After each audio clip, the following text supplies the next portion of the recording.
Waalaikumsalam warahmatullahi Waalaikumsalam warahmatullahi wabarakatuh. Sebelum kita memulai teori pada hari ini, kita buka terlebih dahulu dengan membaca doa sesuai agama dan keyakinan masing-masing. Berdoa dipersilahkan.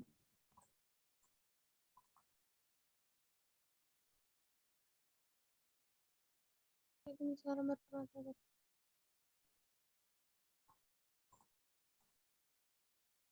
Teori kali ini adalah mengenai algoritma fisioterapi pada bagian upper. Jadi kalau misalnya untuk algoritma, udah full screen belum? Sudah, Bu. Oke. Jadi untuk algoritma sendiri biasanya nanti kita akan dihubungkan dengan gimana sih cara kita berpikir ketika kita di klinik atau misalnya kita menghadapi seorang pasien. Nah, di sini nanti biasanya dalam algoritma fisioterapi akan ada yang namanya clinical reasoning atau penalaran, terus HOAC, yaitu pembuatan algoritma berdasarkan patologi-patologi tertentu, dan nanti kita belajar contohnya kayak gimana sih implementasinya. Nah, clinical reasoning. Clinical reasoning itu apa sih? Jadi, clinical reasoning kalau bahasa Indonesianya adalah penalaran secara klinis. Jadi di sini untuk clinical reasoning definisinya adalah proses di mana klinisi berinteraksi dengan pasien. Jadi kita mengumpulkan informasi, menghasilkan dan juga menguji hipotesis dan menentukan diagnosis serta treatment yang optimal berdasarkan informasi yang diperoleh. Jadi di sini untuk clinical reasoning sendiri merupakan penalaran secara klinis yang dilakukan oleh fisioterapi ketika menghadapi pasien. Jadi mulai dari proses paling awal, yaitu assessment, sampai nanti ke intervensi atau pemberian treatmentnya seperti apa. Nah, clinical reasoning ini proses berpikir dan pengambilan keputusan terkait praktek klinik. Jadi kalau misalnya kalian pengen kasih memberikan diagnosis tertentu atau pengen memberikan treatment tertentu, itu nanti pasti akan melakukan yang namanya clinical reasoning. Jadi clinical reasoning ini adalah gimana caranya kalian menalar sesuatu ketika menghadapi pasien. Untuk clinical reasoning sendiri, contohnya garis besarnya seperti ini. Misalnya ada pasien tersebut bilang bahunya sakit ketika datang ke kalian. Otomatis nanti kalian akan berpikir, bahunya sakit kenapa ya? Diagnosisnya apa? Terus yang bikin bahunya sakit atau etiologinya apa? Ada nggak sih patologi penyerta yang lain yang akan memperparah kondisi pasien? Terus treatmentnya apa? Pasti akan ada banyak sekali pertanyaan ketika menghadapi pasien seperti itu. Nah, maka dari itu dilakukan clinical reasoning. Clinical reasoning di sini kita menggabungkan teori yang sudah kita punya, entah itu dari belajar dulu waktu misalnya S1 atau waktu kita baca-baca jurnal, buku sebelumnya, ikut pelatihan atau apapun. Intinya adalah ilmu yang kita punya atau ilmu yang kita dapat digabungkan dengan data-data atau data-data atau informasi yang didapat dari pasien atau dari individu tersebut. Bisa dari hasil lab, bisa dari tes spesifik, bisa dari asesmen lainnya. Dari situ digabungkan sehingga nanti akan ketemu kesimpulan-kesimpulan kondisi pasiennya. Terus kalau misalnya di clinical reasoning, kalau data pasien apa aja sih? Ada data awal. Data awal itu berarti pasien datang ke kita, dia udah bawa informasi tertentu nggak? Misalnya sebelumnya dia udah dari dokter neurologi, dokter bedah syaraf, dokter penyakit dalam misalnya, atau misalnya dia nggak apa namanya tidak ke dokter terlebih dahulu, langsung ke fisioterapi, tapi sebelumnya dia pernah punya informasi kalau dia melakukan pengobatan A, B, C, D, E, F, G kayak gitu. Nah, itu adalah data awal dari pasien. Terus anamnesis kita tahu adalah wawancara kepada pasien atau orang entah keluarga atau gift taker dari pasien kita menanyakan bagaimana kondisi pasien tersebut. Terus assessment, kalau assessment bisa dari tes spesifik, bisa dari assessment objektif, bisa dari pengukuran-pengukuran tertentu, atau mungkin kalian bisa memberikan kuesioner. Jadi nanti terlihat pengukuran objektifnya seperti apa.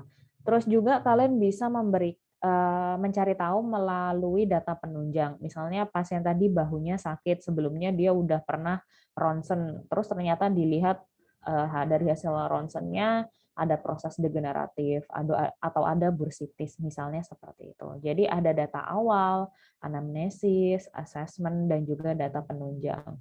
Semua itu kita gabungin atau kita kombinasikan dengan ilmu-ilmu yang kita punya, terus nanti kita akan mendapatkan data-data yang sesuai.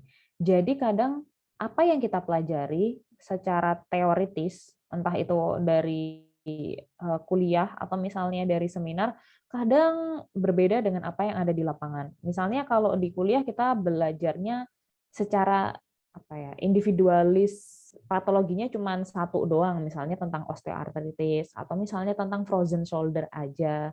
Tapi ternyata kalau kenyataannya di lapangan pasien nggak kena frozen shoulder doang. Biasanya kalau udah kena frozen shoulder, scapular rhythm-nya juga bermasalah. Atau misalnya kalau dia kena frozen shoulder kadang diikuti juga sama impingement atau mungkin diikuti dengan adanya tendinitis pada otot-otot rotator cuff-nya. Jadi ada banyak sekali kemungkinan. Maka dari itu clinical reasoning kita gabungin dari ilmu-ilmu yang udah kita punya dengan data-data yang sudah ada. Ketika data yang didapat sudah ada, jadi semua informasi udah kekumpul tuh dari pasien, terus kita interpretasikan. Jadi kita artiin atau kita ambil kesimpulan sesuai dengan kondisi pasien. Bisa diambil dari tadi kondisi langsung, tes spesifik, data penunjang, ataupun ketika kita melakukan anamnesis ke pasien. Misalnya seperti itu. Jadi setelah kita interpretasikan dari kemungkinan yang ada, kita bikin yang namanya hipotesis. Jadi kita bikin kesimpulan dari kondisi pasien. Nah, hipotesis ini biasanya kalau di kasus-kasus fisioterapi nggak cuma satu. Jadi di sini kita membuat probabilitas hipotesis yang berbeda, differential diagnosis berdasarkan interpretasi yang sudah ada. Jadi kayak yang tadi saya bilang, pasiennya nyeri di shoulder, terus tes spesifik, apply test positif, stroke sign positif, terus Hawkins Kennedy positif, misalnya seperti itu. Itu artinya kan berarti ada beberapa hipotesis yang mungkin bisa diimplikasiin ke kondisi pasiennya kan, kayak gitu. Jadi dari hipotesis-hipotesis yang sudah kalian bikin, probabilitas atau kemungkinan paling tinggi itu yang mana? Untuk mengetahui apakah hipotesis tersebut cocok untuk pasien atau enggak, kita ngelakuin tes hipotesisnya. Jadi dari daftar atau list probabilitas atau kemungkinan hipotesis yang kita buat tadi, kita tes lagi untuk menemukan diagnosis yang sesuai dengan kondisi pasien. Jadi misalnya kita bikin 5 hipotesis H1, H2, H3, H4, H5 gitu. Dari 5 diagnosis tersebut apakah semuanya keimplikasi ke pasien ataukah hanya satu atau dua saja. Biasanya kalau tipe-tipe penyakitnya sindroma seperti frozen shoulder, low back pain, apalagi osteoartritis, biasanya banyak penyakit penyerta yang lain. Jadi biasanya hipotesisnya lebih dari 2 atau 3. Seperti itu. Terus dari tes hipotesis tadi, kita melakukan penalaran mengenai list hipotesis yang dibuat berdasarkan data dan ilmu yang dipunya oleh klinisi tadi. Terus kita lihat mana sih yang paling sesuai dengan kondisi pasien. Ketika kalian yakin 70-90% bahwa dari tes-tes spesifik yang sudah ada itu sudah sesuai dengan kondisi pasien, maka kalian bisa langsung melakukan treatment.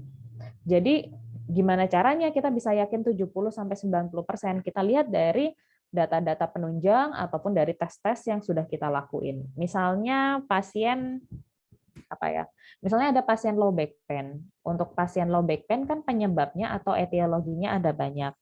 Kalian menyiapkan hipotesis 1, pasien kemungkinan low back pain karena adanya gangguan syaraf misalnya. Terus yang kedua, pasien kena low back pain etiologinya karena HNP, hernia nukleus pulposus. Terus ketiga, kalian berhipotesis kalau pasiennya itu apa namanya? Dia low back pain-nya kena apa ya contohnya? Misalnya kena di masalah di sacroiliac joint-nya. Misalnya kalian bikin 3 list kemungkinan hipotesis tersebut. Mana sih yang paling cocok? Nah, terus kalian bikin kalian melakukan tes-tesnya. Terus waktu dites ternyata SLR positif, Bragard positif, Neri positif. Jadi 3 tes tadi positif. Terus ditambah Faber test, ternyata Faber testnya negatif. Misalnya seperti itu. Nah, di sini kalian berarti yakin kalau SLR, Bragard, Neri biasanya kan berhubungan dengan adanya gangguan syaraf. Kalian yakin dan ketiga-tiganya positif. Oh, berarti emang nih si pasiennya tadi apa namanya? Dia etiologi penyebabnya kemungkinan karena gangguan syaraf.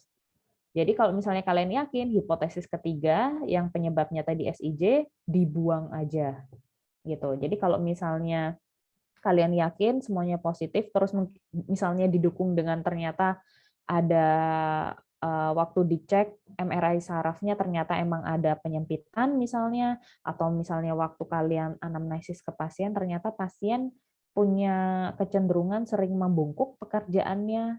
Nah, itu kan semuanya mendukung tuh. Kalian udah yakin 70% ke atas pasien kena masalah di gangguan syarafnya. Berarti pilih yang ini. Terus yang diagnosis yang berhubungan dengan apa tadi gangguan di sacroiliac joint-nya berarti dibuang karena hasilnya negatif. Tapi kalau misalnya kalian pengen ngeyakinin lagi, HNP kan juga ada hubungannya dengan syaraf ya. Sedangkan yang gangguan di akar syaraf itu juga ya otomatis gangguannya di syaraf juga. Terus kalian pengen kayak lebih menspesifikan lagi, dua-duanya kah yang kena? Maksudnya HNP-nya kena, terus akar syarafnya juga kena, atau cuma salah satu aja? Nah, kalau misalnya kalian nggak yakin, baru kalian ngelakuin tes lagi. Karena tadi semuanya positif, berarti kalian harus ngelakuin tes spesifik yang lain. Misalnya kalian melakukan resisted test pada trangnya. Kalau misalnya dia fleksi dan ekstensi di resisted nyeri, oh berarti kemungkinan HNP, lebih ke arah HNP. Atau misalnya ternyata waktu dimodifikasi SLR-nya derajat 70 sampai 90 dia merasakan nyerinya, oh berarti lebih ke arah akar syarafnya yang kena gitu. Jadi kalian bisa ngebedain yang positif yang mana, oh berarti diagnosis utamanya adalah yang itu, kayak gitu.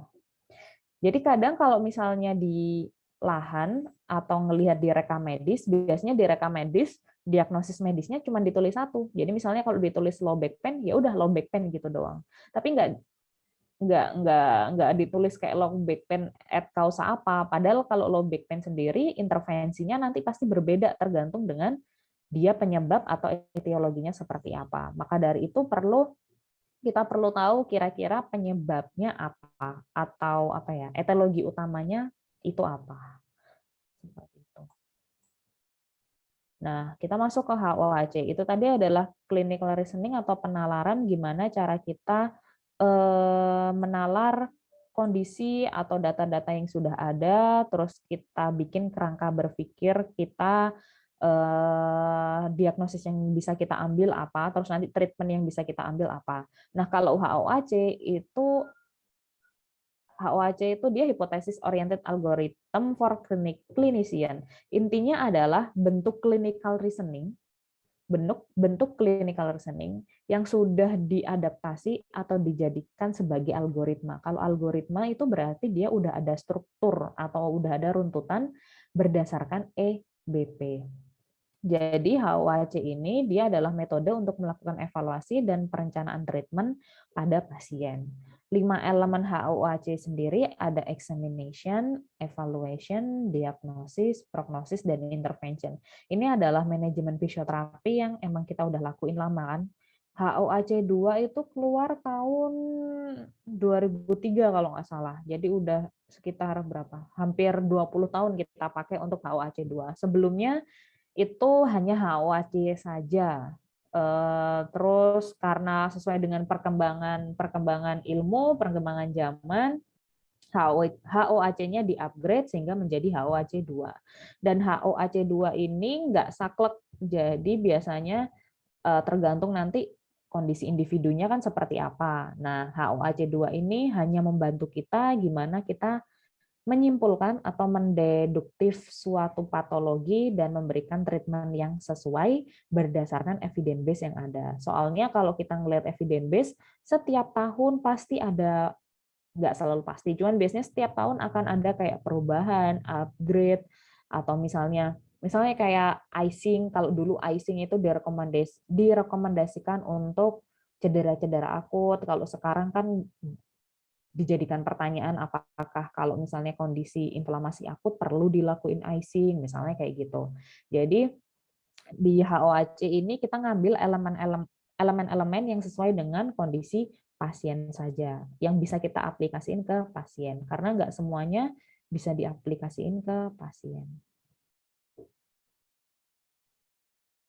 Nah, untuk menggabungkan penalaran kita secara klinis dan juga penggunaan HOAC, ada beberapa poin yang butuh kita pikirkan. Jadi biasanya ada hubungannya dengan faktor internal ataupun faktor eksternal dari pasien tersebut. Misalnya mekanisme patobiologisnya. Jadi mekanisme si pasien bisa kena sakit itu tadi gimana sih? Inputnya lebih ke saraf nosiseptif atau neurogenik. Kalau neurogenik berarti nyerinya berdasarkan gangguan nyeri persyarafan. Sedangkan kalau nosiseptif itu saraf nyeri. Biasanya penyakit-penyakit kayak yang berhubungan dengan muskuloskeletal akan lebih banyak berhubungan dengan input nosiseptif gitu. Kalau misalnya neuro, SSP atau SST, sistem saraf pusat atau tepi, lebih ke arah neurogenik gitu. Terus gimana pasien tersebut memproses rasa nyerinya? Kayak ambang batas nyerinya itu seperti apa?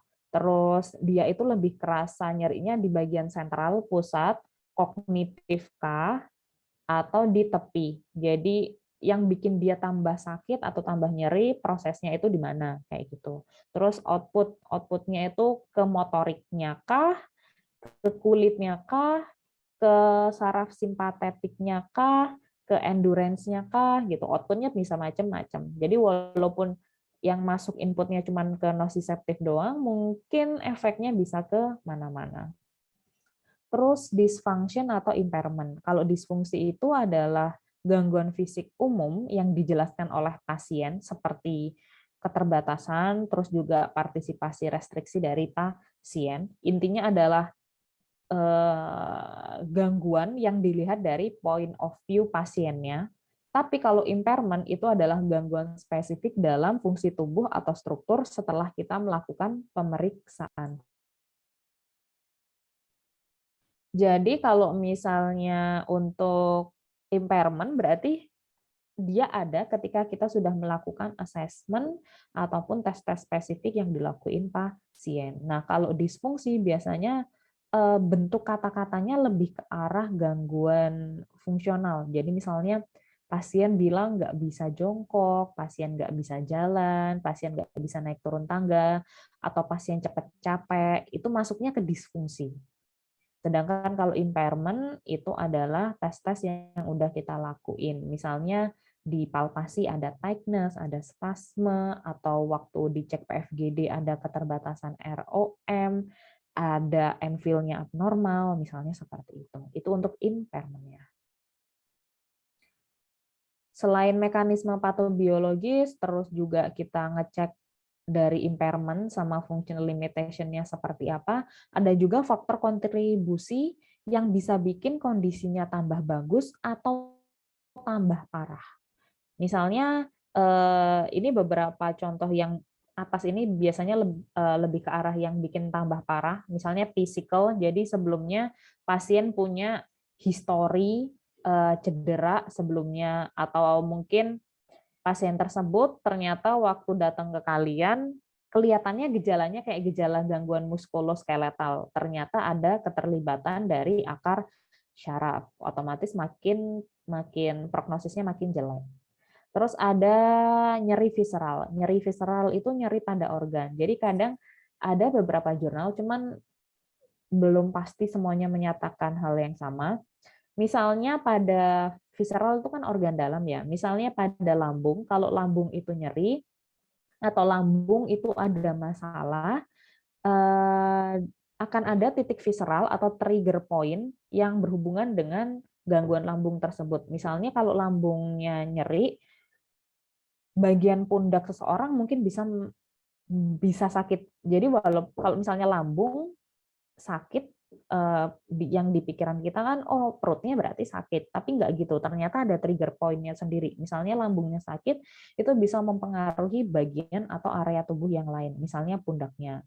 Atau misalnya apa ya? Saya lupa. Kalau misalnya di jantung, kalau jantungnya ada gangguan atau ada masalah, bagian ekstremitas atas seperti shoulder, elbow, ya shoulder sampai elbow biasanya juga bisa mengalami gangguan seperti itu. Terus myogenik itu berarti nyeri otot. Kalau pasien datang disertai dengan nyeri otot, berarti kondisinya bisa tambah buruk. Sama penurunan kebugaran, penurunan endurance, ataupun agility, itu juga bisa tambah memperburuk kondisi pasien. Jadi kita cek gangguan fisiknya apa saja, terus berhubungan atau bisa memperburuk kondisi pasien atau enggak. Misalnya gini, pasien OA, rata-rata udah SLOA kan ya. Kalau di kondisi OA, faktor resiko sekundernya atau penyebab sekundernya adalah obesitas. Jadi misalnya pasien datang ke kalian, OA-nya itu dia itu misalnya dulunya atlet, terus karena dia cedera, dia break lama banget, terus sehingga dia mengalami obesitas misalnya. Jadi sebenarnya udah kerusakan lama, terus ditambah dia obesitas, berarti kondisinya makin memperburuk OA individu tersebut. Terus biomekanikal biasanya berhubungan dengan postur. Jadi misalnya pasien dengan postur valgus atau valrus, skoliosis, hiperlordosis, ataupun hiperkifosis. Itu juga bisa memperburuk kondisi pasien. Psikososial yellow flags, jadi kalau ada bendera kuning itu artinya adalah faktor risiko psikologis dan juga faktor risiko sosial serta lingkungan. Lingkungannya itu mendukung pasien untuk sembuh atau enggak, seperti itu. Misalnya kasusnya seorang ibu, dia pekerja, terus dia kena frozen shoulder, kerjaannya misalnya pekerja manufaktur, atau misalnya dia bekerja di pabrik istilahnya, dia bekerja di pabrik, terus dia sukanya ngangkat-ngangkat beban, ngangkat-ngangkat apa box gitu ke atas, terus menata di bagian gudang, terus dia kena frozen shoulder. Nah, lingkungannya di sini kita tahu ibunya bekerja sebagai apa tadi, buruh di pabrik, otomatis lingkungannya tidak mendukung untuk kesembuhan pasien karena dia harus ngebawa box atau barang-barang ke atas. Itu bisa memperparah kondisi frozen shoulder-nya, sehingga yang mungkin dia 1 bulan atau 2 bulan bisa sembuh, bisa saja dia tambah kronis atau bisa lama sembuhnya, seperti itu. Terus environmental atau lingkungan, gimana proses ergonomiknya dia, beban kerjanya gimana. Misalnya tadi ibu-ibu yang tadi dia harus ngangkat barang atau boxnya ke atas gitu. Tapi kalau misalnya lingkungannya mendukung, misalnya dia bisa pakai alat atau pekerjaannya dipermudah, dia nggak harus ngangkat ke atas, cukup di row 2 atau 3, jadi yang nggak terlalu tinggi, oh berarti nggak masalah, nggak akan memperberat kondisi pasien. Tapi kalau misalnya dia nggak ergonomik, terus nggak ada alat bantu, terus beban kerjanya tinggi, ya itu akan memperberat kondisi pasiennya. Terus emosional. Emosionalnya gimana? Biasanya banyak bermasalah di pasien-pasien lansia. Jadi kadang kalau di pasien lansia, psikososial dan juga emosionalnya itu mempengaruhi sekali proses atau prognosis dari pasien tersebut. Kemauan dia untuk sembuh itu seberapa. Behavioral atau istilahnya gaya hidup dia, sikapnya dia gimana dalam menghadapi patologi tersebut. Nutrisi dan juga budaya. Sebentar ya.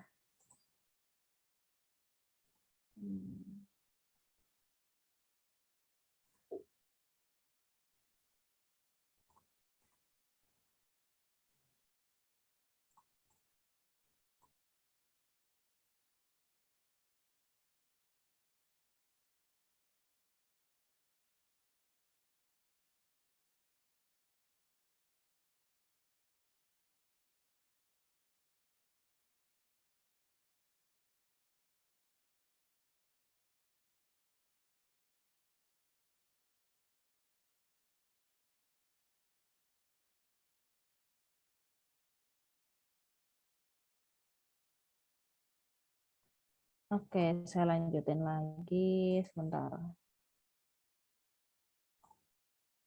Oke, tadi faktor kontribusi. Terus next adalah mekanisme dari cederanya. Mekanisme cederanya mikrotrauma, makrotrauma, atau justru keduanya. Ketika misalnya bedanya mikrotrauma sama makrotrauma, kalau mikro dia itu ada cedera, tapi kecil. Dan biasanya kalau cederanya kecil, pasien nggak akan ngerasain hal tersebut. Banyak sekali kondisinya ini di pasien-pasien atlet atau pasien yang dia pekerjaannya lebih ke arah fisik. Misalnya tadi ibu-ibu yang sering bawa beban ke atas. Kalau dia tipe pekerjaannya dia ngebawa bebannya nggak lebih dari 5 kilo, terus juga dilakuinnya nggak lebih dari 2 jam, kemungkinan resiko mikrotraumanya kecil. Tapi kalau ternyata dia pekerjaannya bebannya lebih dari 5 kilo, jadi kalau kita ngangkat lebih dari 10 sampai 15 lebih dari 10 sampai 15% beban tubuh kita ke atas seperti ini itu bisa meningkatkan robekan di bagian shoulder-nya. Nah, kalau misalnya si ibunya tadi dia ngangkat bebannya berat banget, melebihi berat badan tubuhnya, 10% berat badan tubuhnya, itu bisa meningkatkan cedera di bagian shoulder-nya. Sehingga terjadi mikrotrauma, entah mungkin ligamennya tir atau robek, atau mungkin otot-otot rotator cuff-nya mengalami inflamasi. Sedangkan kalau makrotrauma langsung kelihatan, misalnya bukan kelihatan secara kasat mata, cuman biasanya bisa langsung dirasain, kayak contohnya fraktur, atau misalnya ada strain, langsung terus juga ada sprain, tendinitis, jadi langsung kerasa. Kalau mikrotrauma biasanya kalau enggak dengan data penunjang sulit untuk dilihat apakah ada trauma mikro atau tidak. Gitu. Jadi kalau dua-duanya kena, pasien misalnya ibunya tadi bolak-balik ngangkat beban gitu, terus sehingga terjadi mikrotrauma di daerah shoulder-nya. Suatu hari pasiennya dia keseleo atau dia jatuh kena makrotrauma, berarti kondisinya tambah parah, prognosisnya juga malam atau semakin buruk. Ini typo ya, ini harusnya makro trauma. Terus kita bikin, habis kita ngerti faktor-faktor internal ataupun faktor eksternal yang mempengaruhi, kita juga ngelihat list masalahnya itu apa. Karena list masalah antara fisioterapis sama pasien itu kadang berbeda. Kalau PIP itu adalah Patient Identified Problems, jadi masalah yang diidentifikasi pasien, baik dilihat dari gejala atau keterbatasan fungsional dari pasiennya tadi. Nah, kalau NPIP itu dari kita, daftar masalah yang dibuat oleh klinisi berdasarkan asesmen yang ada. Jadi kalau PIP, keluhan utama pasiennya. Tapi kalau NPIP, itu adalah problematika dari fisioterapi. Misalnya pasien bilangnya masalahnya cuman nggak bisa jalan doang. Misalnya dia nggak bisa jalan karena pinggangnya sakit. Itu aja misalnya list permasalahan dari pasien. Tapi di kita nanti beda. Di kita mungkin masalah utamanya bukan pasien nggak bisa jalan, tapi karena ternyata nyeri pinggang. Dan ternyata nyeri pinggangnya itu karena ada gangguan di, apa contohnya, misalnya si pasien ternyata kena spondylolisthesis. Jadi tulang sama tulangnya slipping. Slipping itu apa?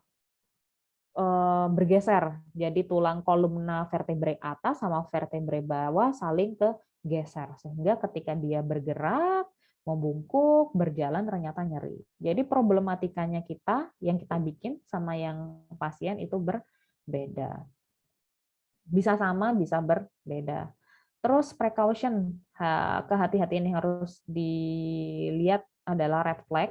Jadi kalau ada red flag berarti pasien harus dan wajib serta segera dibawa ke dokter yang berhubungan atau mendapatkan intervensi medis. Sedangkan kalau yellow flag itu lebih ke arah psikososial, asesmen psikososial. Contoh red flag adalah misalnya kalian jadi fisioterapis on field, pemain sepak bola. Nah, waktu main sepak bola, tiba-tiba ada tuh atlet yang dia kepalanya nabrak kepala pemain lain. Jadi kepalanya saling bertabrakan. Terus waktu di lapangan pasien muntah. Jadi pasiennya muntah, habis main pasiennya muntah.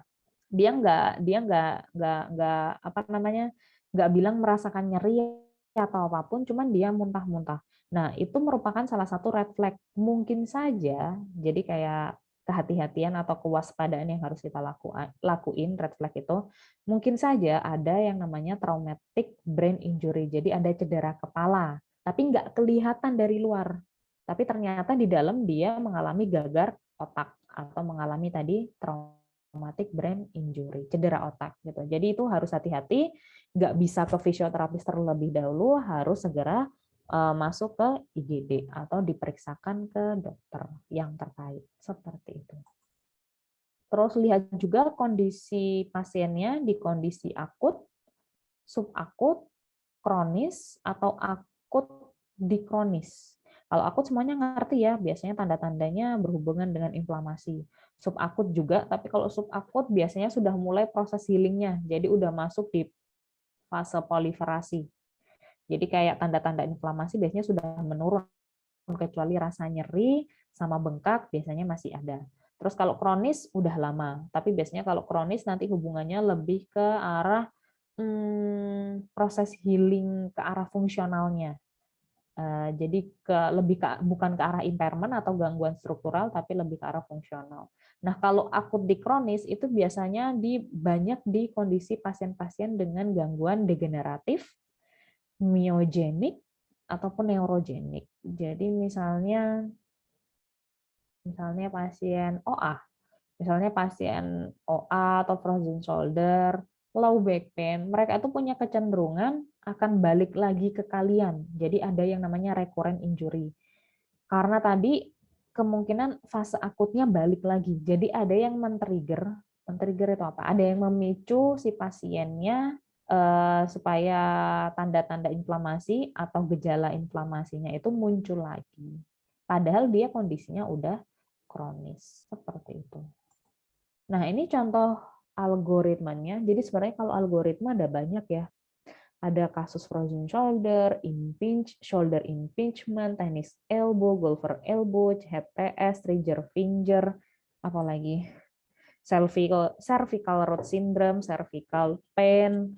Jadi ada banyak, nanti tergantung kita bikinnya kayak gimana.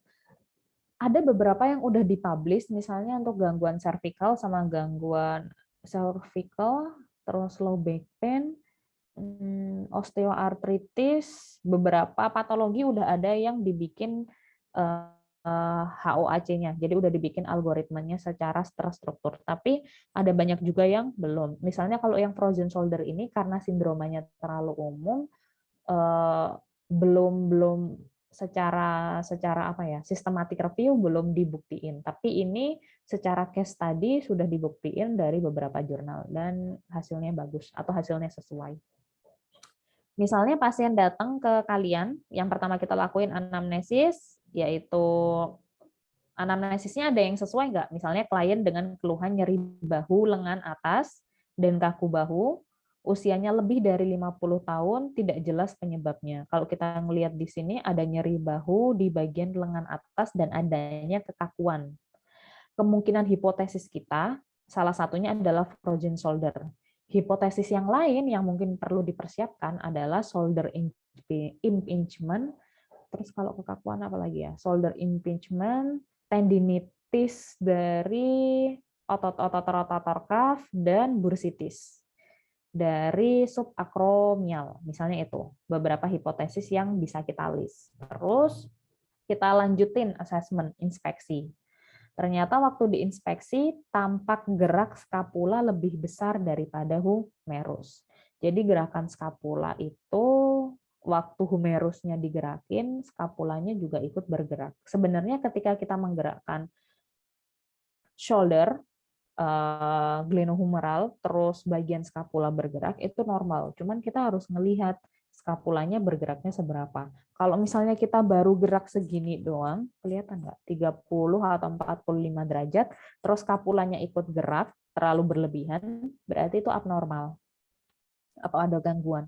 Kalau misalnya kita bergeraknya 90 derajat ke atas, terus skapulanya ikut bergerak, itu baru hitungannya normal. Namanya adalah ritme skapular atau humeroscapular rhythm. Jadi ritme antara tulang humerus dan juga skapula. Setiap pertambahan 10 derajat setiap pertambahan 10 derajat dari abduksi atau dari fleksi shoulder, skapula juga akan ikut bergerak atau akan ikut berotasi. Upward elevation. Jadi naik, ini skapulanya naik ke atas seperti ini. Kalau ternyata waktu diinspeksi skapulanya bergerak ke atas seperti ini, berarti positif. Ya, kita lanjut ke tes spesifik selanjutnya. Kalau enggak, berarti kita ganti hipotesis dengan tes spesifik yang lain. Terus tes orientasi. Pada tes orientasi ini kita tes abduksi, elevasi. Kalau ini abduksi, ini elevasi. Kita suruh pasiennya abduksi dan elevasi.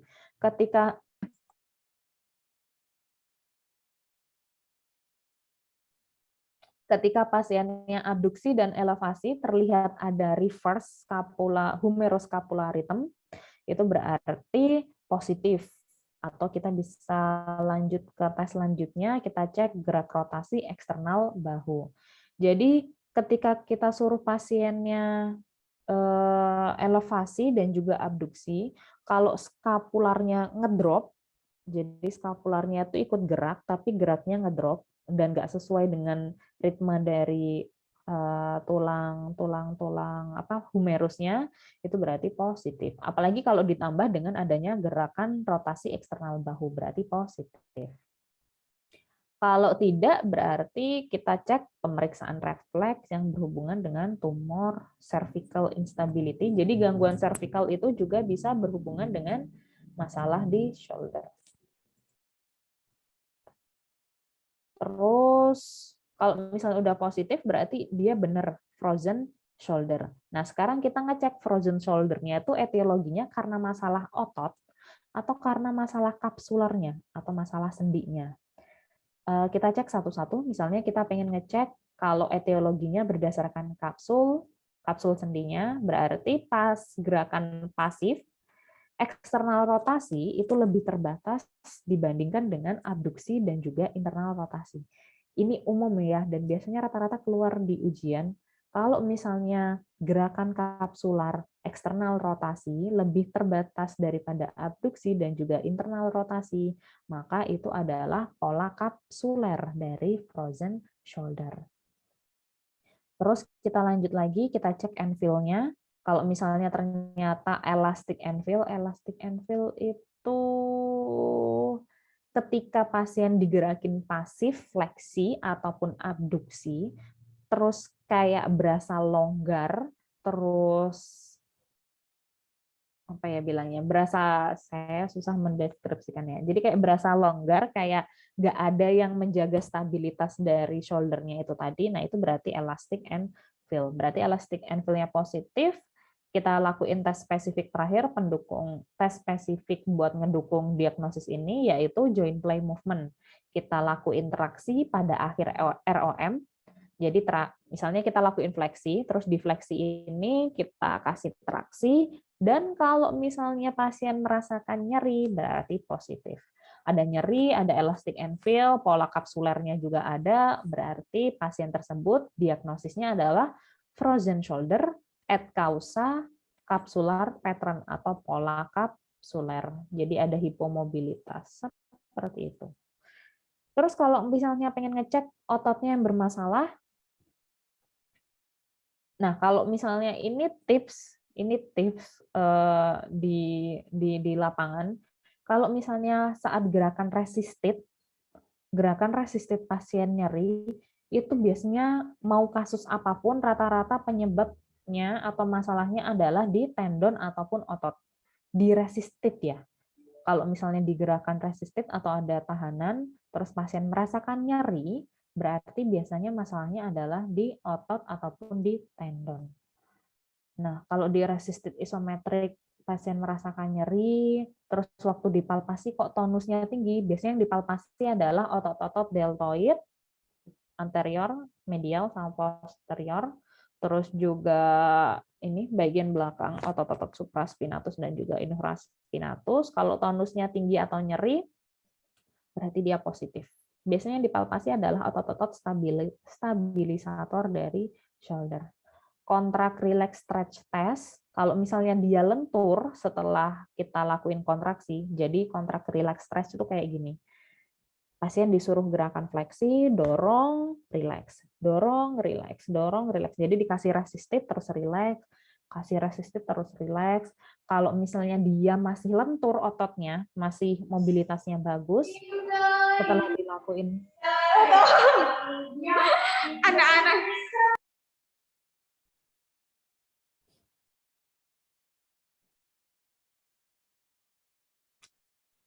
setelah dilakuin resisted berarti dia negatif atau tidak ada masalah di ototnya. Tapi kalau misalnya ternyata ada penegangan setelah dilakuin resisted kayak tadi di gerakan fleksi, abduksi, eksternal dan internal rotasi, berarti ada muscle spasm atau ada spasme di otot-otot tertentu seperti itu.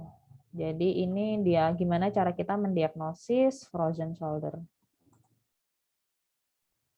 Next adalah algoritma tenis elbow. Untuk tenis elbow dia kan ada nyeri di bagian lateral dari epicondylus ya, atau di bagian elbow-nya, lateral elbow.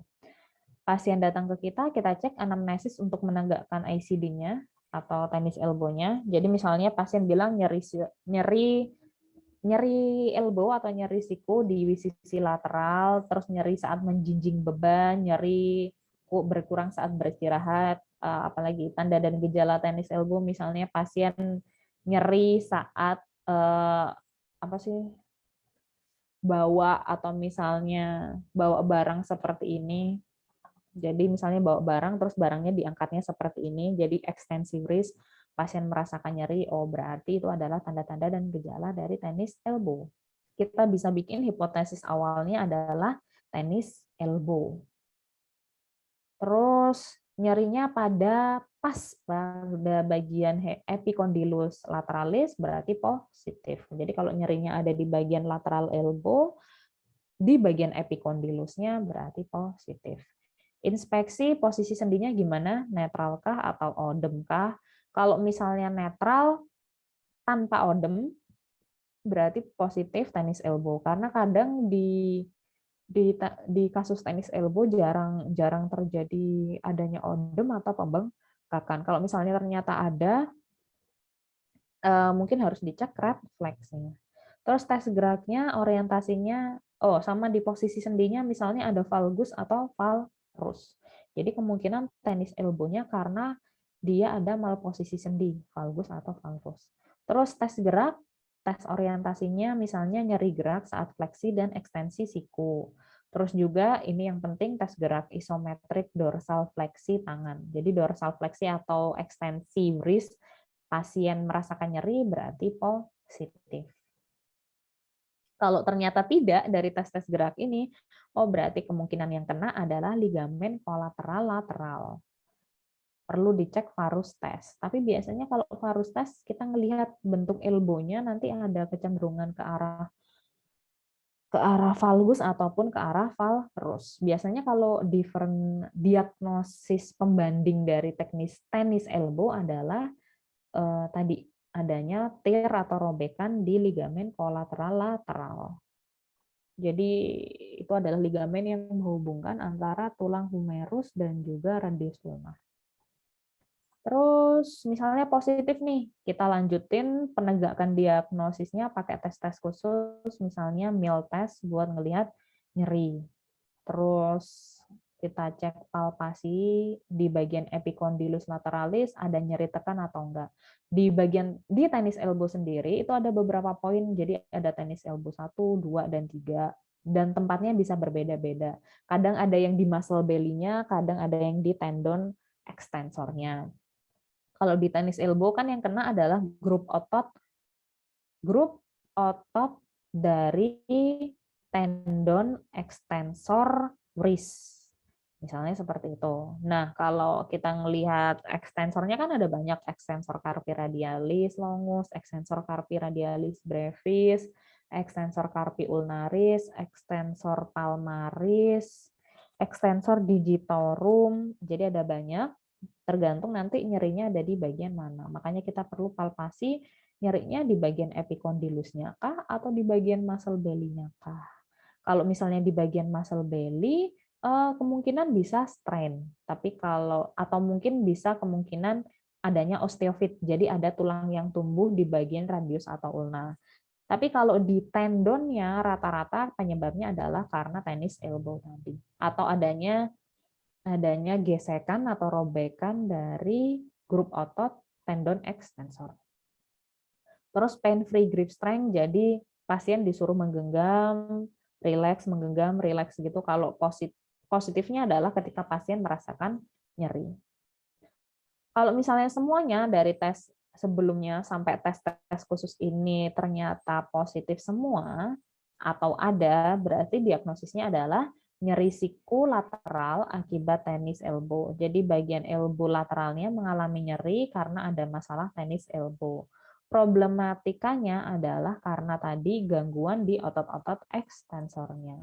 Seperti itu.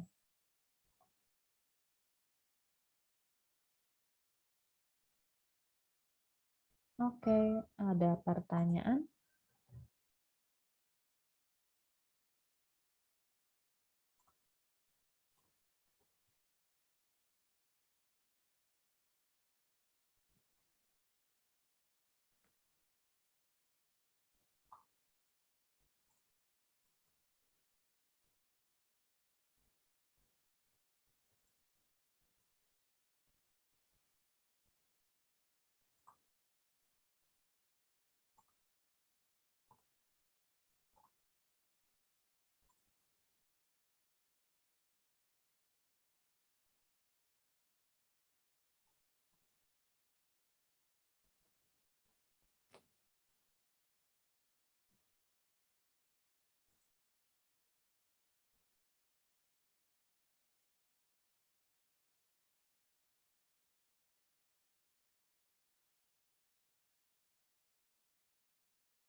Oke. Berarti hampir semuanya hadir ya? Nurul. Yang atas nama Nurul Mutiatul itu sama kelas siapa ya? Sama kelompoknya siapa ya? B1, Ibu. Nggak pernah masuk? Nggak pernah, Bu. Nggak pernah ya? Ya udah, berarti benar. Oke. Any question before we close the meeting? Mungkin sudah cukup, Bu. Tidak ada. Oke, kalau tidak ada, saya cukupkan untuk pertemuan hari ini. Semoga sehat selalu. Wassalamualaikum warahmatullahi wabarakatuh. Waalaikumsalam warahmatullahi wabarakatuh. Waalaikumsalam warahmatullahi wabarakatuh. Terima kasih, Bu. Ya.